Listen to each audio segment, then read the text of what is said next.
Oh, hello. Welcome to the 2013 Hundie Challenge. Today we're going to be discussing Carry On, My Wayward Son by Samsung Dryer. Dee-doo-dee-doo-doo, dee-doo-doo-doo-dee-doo-doo-doo-doo. Dee-doo-dee-doo-doo-dee-doo-doo-doo-doo-doo. Well, I guess I knew coming into this challenge that there were going to be some clunkers. If you can't have two Star Wars fans agree on which is the best Star Wars movie, how are you going to have, infinite people agree on what are the 100 best works of English language literature? Sister Carrie was kind of a disappointment. There's nothing immensely wrong with it. It's a little old-fashioned, and yeah, you do have to take into account that it's old-fashioned and it's written in the 1890s. I mean, there's something about reading this book where Carrie gets all upset because she didn't show up to make dinner for her husband that one night. And, that was like her big concern for half a chapter. I can kind of, it's almost 500 pages in the copy that I have. And I can pretty much sum up the whole story in, well, you'll count it, a minute or two here. Carrie falls off the turnip truck in, Bumblefuck, Wisconsin. She moves out to Chicago because she expects to have a place with her sister and her brother-in-law. They turn out to be jerks, and they expect her to, pay her own way, and they're really just miserable people, and all they want is her money. So she goes and she works at this factory for a while, and apparently back in the 1890s, you could just walk in places and be like, "Can I have a job?" And they'd be like, "Sure, why not?" Boy, I guess we miss those days. In any case, she gets sick for 3 days and immediately assumes her job is lost. So maybe we don't miss those days so much. She meets a guy on the train, Drouet, who is kind of this classy guy that takes her on and, makes her a kept woman. And she's doing real good as a kept woman in Chicago for a while, but then she falls in love with this other guy, Hurstwood, who's maybe a step or two above Drouet in the social ladder.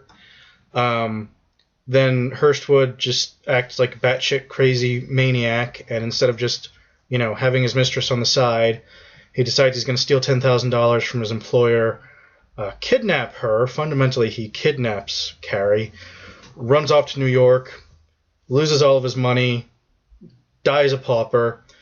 Carrie, meanwhile, gets a job as an actress and becomes kind of this world-famous up-and-coming actress.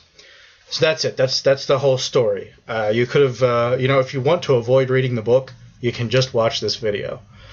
In terms of the ups of the story, I have to admit, and I won't lie about this, when Carrie first walks out on Hurstwood, not quite at the end, but very much towards the end, it was very touching. It's very sad to see what a state that Hurstwood, falls down into. And that's kind of the fucked up thing about this book being called Sister Carrie. The only really sympathetic character is Hurstwood, and he's not even really. He's kind of more sympathetic just because of his circumstances, because there's nothing that he didn't bring upon himself. He just kind of refused to work.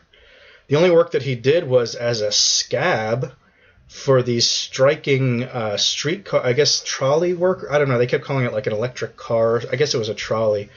But he decided he was going to go scab, and then the unionized workers, beat the shit out of him, and then he never would work again.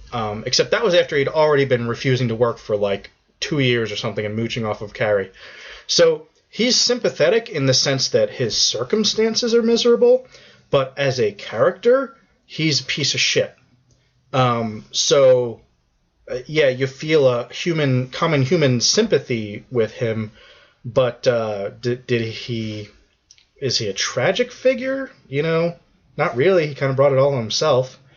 And as for Carrie, she's just kind of this miserable caricature of a 19th century woman. You can tell it was written by a man. It's got no insight into her. She hardly even has a character. She just is happy to just go along with the flow and be a kept woman when that's working out for her. And the only reason that she attempts to move up in the world is because she's broke, or her pretend husband, I guess, is broke. And, it's not like a women's liberation thing. It's not like, look, women are just as good as men. It's like, oh, look, this particular woman happened to be lucky. And everything that's positive in her life is because of luck. Because, I mean, Hurstwood's the one that first got her on the stage in Chicago and gave her the confidence to do that. And then she kind of got all of her stage jobs in New York by luck. And she got noticed by luck. And she got famous by luck. So it's not like she, dug down deep and in her proved that 19th century women are just as good as anybody else. And she's really vapid and just doesn't care about anything meaningful. Like, all she wants is to be, like, treated like a toy, and, anybody that praises her, she'll go and have an affair with. I didn't really care for it. It wasn't terrible. The writing was old-fashioned enough to call attention to itself, but I don't necessarily ding that. That's not a ding like some of the things that I'll consider a ding, like, really strong, unnecessary dialect and not using quotation marks and some of those weird affectations that people have. I understand this was written in the 19th or early 20th century, and his way of writing is a little bit affected. But it's just not a great book, Does it deserve to be on the list of the top 100? I don't know. Maybe because of its influence. I gather that, like, F. Scott Fitzgerald was influenced by it. Maybe a pass. Maybe one of my first really hard passes so far in the 2013 Hundie Challenge. Just wasn't that great. Next time we will be looking at Winesburg, Ohio. Thanks for tuning in.